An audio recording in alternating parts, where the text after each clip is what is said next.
नमस्कार। मेरे प्यारे देशवासियों, आज मैं अपनी बात की शुरुआत एक वेद वाक्य के साथ करना चाहता हूं। कृतम में दक्षिणे हस्ते जयो में सव्य आहितः। इस बात को भारत के संदर्भ में देखें तो बहुत सीधा साधा अर्थ यही है, हमारे देश ने एक तरफ कर्तव्य का पालन किया तो दूसरी तरफ उसे बड़ी सफलता भी मिली। कल 21 अक्टूबर को भारत ने 1 बिलियन 100 करोड़ वैक्सीन डोज का कठिन लेकिन असाधारण लक्ष्य प्राप्त किया है। इस उपलब्धि के पीछे 130 करोड़ देशवासियों की कर्तव्य शक्ति लगी है। इसलिए ये सफलता भारत की सफलता है, हर देशवासी की सफलता है। मैं इसके लिए सभी देशवासियों को हृदय से बधाई देता हूं। साथियों, 100 करोड़ वैक्सीन डोज ये केवल एक आंकड़ा नहीं है, ये देश के सामर्थ्य का प्रतिबिंब है, इतिहास के नए अध्याय की रचना है। ये उस नए भारत की तस्वीर है जो कठिन लक्ष्य निर्धारित कर उन्हें हासिल करना जानता है। ये उस नए भारत की तस्वीर है जो अपने संकल्पों की सिद्धि के लिए परिश्रम की पराकाष्ठा करता है। साथियों, आज कई लोग भारत के वैक्सीनेशन प्रोग्राम की तुलना दुनिया के दूसरे देशों से कर रहे हैं। भारत ने जिस तेजी से 100 करोड़ का 1 बिलियन का आंकड़ा पार किया है, उसकी सराहना भी हो रही है। लेकिन इस विश्लेषण में एक बात अक्सर छूट जाती है कि हमने ये शुरुआत कहां से की है। दुनिया के दूसरे बड़े देशों के लिए वैक्सीन पर रिसर्च करना, वैक्सीन खोजना, इसमें दशकों से उनकी महारत है, एक्सपर्टाइज थी। भारत अधिकतर इन देशों की बनाई वैक्सीनेशन पर ही निर्भर रहता था। हम बाहर से मंगवाते थे। इसी वजह से जब 100 साल की सबसे बड़ी महामारी आई तो भारत पर सवाल उठने लगे, क्या भारत इस वैश्विक महामारी से लड़ पाएगा? भारत दूसरे देशों से इतनी वैक्सीन खरीदने का पैसा कहां से लाएगा? भारत को वैक्सीन कब मिलेगी? भारत के लोगों को वैक्सीन मिलेगी भी या नहीं? क्या भारत इतने लोगों को टीका लगा पाएगा कि महामारी को फैलने से रोक सके? भांति भांति के सवाल थे। लेकिन आज ये 100 करोड़ वैक्सीन डोज हर सवाल का जवाब दे रहा है। भारत ने अपने नागरिकों को 100 करोड़ वैक्सीन डोज लगाई है और वो भी मुफ्त, बिना पैसा लिए। साथियों, 100 करोड़ वैक्सीन डोज का एक प्रभाव ये भी होगा कि दुनिया अब भारत को कोरोना से ज्यादा सुरक्षित मानेगी। एक फार्मा हब के रूप में भारत को दुनिया में जो स्वीकृति मिली हुई है, उसे और मजबूती मिलेगी। पूरा विश्व आज भारत की इस ताकत को देख रहा है, महसूस कर रहा है। साथियों, भारत का वैक्सीनेशन अभियान सबका साथ, सबका विकास, सबका विश्वास और सबका प्रयास का सबसे जीवंत उदाहरण है। कोरोना महामारी की शुरुआत में ये भी आशंकाएं व्यक्त की जा रही थी कि भारत जैसे लोकतंत्र में इस महामारी से लड़ना बहुत मुश्किल होगा। भारत के लिए, भारत के लोगों के लिए ये भी कहा जा रहा था कि इतना संयम, इतना अनुशासन यहां कैसे चलेगा। लेकिन हमारे लिए लोकतंत्र का मतलब है सबका साथ। सबको साथ लेकर देश ने सबको वैक्सीन, मुफ्त वैक्सीन का अभियान शुरू किया। गरीब, अमीर, गांव, शहर, दूर सुदूर, देश का एक ही मंत्र रहा कि अगर बीमारी भेदभाव नहीं करती तो वैक्सीन में भी भेदभाव नहीं हो सकता। इसलिए यह सुनिश्चित किया गया कि वैक्सीनेशन अभियान पर वीआईपी कल्चर हावी न हो। कोई कितने ही बड़े पद पर क्यों न रहा हो, कितना ही धनी क्यों न रहा हो, उसे वैक्सीन सामान्य नागरिकों की तरह ही मिलेगी। साथियों, हमारे देश के लिए ये भी कहा जा रहा था कि यहां ज्यादातर लोग टीका लगवाने के लिए आएंगे ही नहीं। दुनिया के कई बड़े विकसित देशों में आज भी वैक्सीन हेजिटेंसी एक बड़ी चुनौती बन गई है। लेकिन भारत के लोगों ने 100 करोड़ वैक्सीन डोज लेकर ऐसे लोगों को निरुत्तर कर दिया है। साथियों, किसी अभियान में जब सबका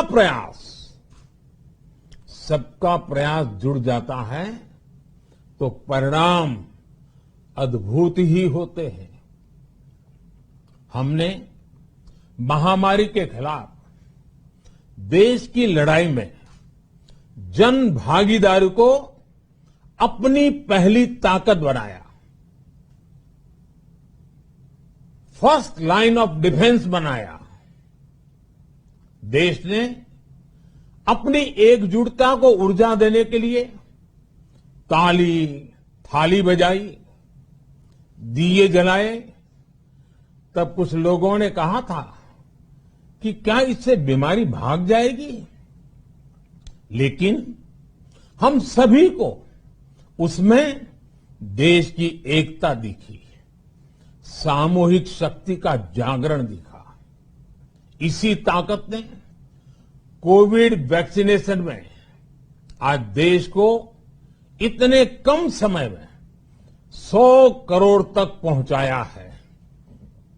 कितनी ही बार हमारे देश ने एक दिन में 1 करोड़ टीकाकरण का आंकड़ा पार किया है। ये बहुत बड़ा सामर्थ्य है, प्रबंध कौशल है, टेक्नोलॉजी का बेहतरीन इस्तेमाल है, जो आज बड़े बड़े देशों के पास भी नहीं है। साथियों, भारत का पूरा वैक्सीनेशन प्रोग्राम विज्ञान की कोख में जन्मा है, वैज्ञानिक आधारों पर पनपा है और वैज्ञानिक तरीकों से चारों दिशाओं में पहुंचा है। हम सभी के लिए गर्व करने की बात है कि भारत का पूरा vaccination programme science bound, science driven और साइंस बेस्ड रहा है। वैक्सीन बनने से पहले और वैक्सीन लगने तक इस पूरे अभियान में हर जगह साइंस और साइंटिफिक अप्रोच शामिल रही है। हमारे सामने चुनौती मैन्युफैक्चरिंग को लेकर भी थी, प्रोडक्शन को स्केल अप करने की भी थी। इतना बड़ा देश, इतनी बड़ी आबादी, उसके बाद अलग अलग राज्यों में, दूर दराज इलाकों में समय से वैक्सीन पहुंचाना, ये भी किसी भागीरथ कार्य से कम नहीं था। लेकिन वैज्ञानिक तौर तरीकों और नए नए इनोवेशन से देश ने इस चुनौतियों के समाधान तलाशे। असाधारण स्पीड से संसाधनों को बढ़ाया गया। किस राज्य को कितनी वैक्सीन कब मिलनी चाहिए, किस इलाके में कितनी वैक्सीन पहुंचनी चाहिए, इसके लिए भी वैज्ञानिक फॉर्मूले के तहत काम हुआ। हमारे देश ने कोविन प्लेटफॉर्म की जो व्यवस्था बनाई है, वो भी विश्व में आकर्षण का केंद्र है। भारत में बने कोविन प्लेटफॉर्म ने न केवल आम लोगों को सहूलियत दी, बल्कि हमारे मेडिकल स्टाफ के काम को भी आसान बनाया। साथियों, आज चारों तरफ एक विश्वास है, उत्साह है, उमंग है। समाज से लेकर इकोनॉमी, हम हर तबके पर देखें, ऑप्टिमिज्म, ऑप्टिमिज्म, ऑप्टिमिज्म ही नजर आता है। एक्सपर्ट्स और देश विदेश की अनेक एजेंसीज भारत की अर्थव्यवस्था को लेकर बहुत सकारात्मक है। आज भारतीय कंपनियों में न सिर्फ रिकॉर्ड इन्वेस्टमेंट आ रहा है, बल्कि युवाओं के लिए रोजगार के नए अवसर भी बन रहे हैं। स्टार्टअप्स में रिकॉर्ड इन्वेस्टमेंट के साथ ही रिकॉर्ड स्टार्टअप्स यूनिकॉर्न बन रहे हैं। हाउसिंग सेक्टर में भी नई ऊर्जा दिख रही है। पिछले महीनों में किए गए कई सारे रिफॉर्म्स, कई सारे इनिशिएटिव, गति शक्ति से लेकर नई ड्रोन पॉलिसी तक भारत की अर्थव्यवस्था को और तेजी से आगे बढ़ाने में बड़ी भूमिका निभाएंगे। कोरोना काल में कृषि क्षेत्र ने हमारी अर्थव्यवस्था को मजबूती से संभाले रखा। आज रिकॉर्ड लेवल पर अनाज की सरकारी खरीद हो रही है। किसानों के बैंक खातों में सीधे पैसे जा रहे हैं। वैक्सीन के बढ़ते हुए कवरेज के साथ साथ आर्थिक सामाजिक गतिविधियां हो, खेल जगत हो, टूरिज्म हो, एंटरटेनमेंट हो, सब तरफ सकारात्मक गतिविधियां तेज हो रही हैं। आने वाले त्योहारों का मौसम इसे और गति देगा और शक्ति देगा। साथियों, एक जमाना था जब मेड इन ये कंट्री, मेड इन वो कंट्री, इसी का बोलबाला था। बहुत क्रेज हुआ करता था। लेकिन आज हर देशवासी ये साक्षात अनुभव कर रहा है कि मेड इन इंडिया की ताकत बहुत बड़ी होती है। और इसलिए आज मैं आपसे फिर ये कहूंगा कि हमें हर छोटी से छोटी चीज जो मेड इन इंडिया हो, जिसे बनाने में किसी भारतवासी का पसीना बहा हो, उसे खरीदने पर जोर देना चाहिए। और ये सबके प्रयास से ही संभव होगा। जैसे स्वच्छ भारत अभियान एक जन आंदोलन है, वैसे ही भारत में बनी चीज खरीदना, भारतीयों द्वारा बनाई चीज खरीदना, वोकल फॉर लोकल, ये हमें व्यवहार में लाना ही होगा। और मुझे विश्वास है सबके प्रयास से हम ये भी करके रहेंगे। आप याद करिए, पिछली दिवाली हर किसी के मन मस्तिष्क में एक तनाव था, लेकिन इस दिवाली 100 करोड़ वैक्सीन डोज के कारण एक विश्वास का भाव है। अगर मेरे देश की वैक्सीन मुझे सुरक्षा दे सकती है, तो मेरे देश का उत्पादन, मेरे देश में बने सामान मेरी दिवाली और भी भव्य बना सकते हैं। दिवाली के दौरान बिक्री की एक तरफ और बाकी साल की बिक्री एक तरफ होती है। हमारे यहां दिवाली के समय, त्योहारों के समय बिक्री एकदम बढ़ जाती है। 100 करोड़ वैक्सीन डोज हमारे छोटे छोटे दुकानदारों, हमारे छोटे छोटे उद्यमियों, हमारे रेहड़ी पटरी वाले भाइयों बहनों, सभी के लिए आशा की किरण बनकर आई है। साथियों, आज हमारे सामने अमृत महोत्सव के संकल्प है, तो ऐसे में हमारी ये सफलता हमें एक नया आत्मविश्वास दिलाती है। हम आज कह सकते हैं कि देश बड़े लक्ष्य तय करना और उसे हासिल करना बखूबी जानता है, लेकिन इसके लिए हमें सतत सावधान रहने की जरूरत है। हमें लापरवाह नहीं होना है।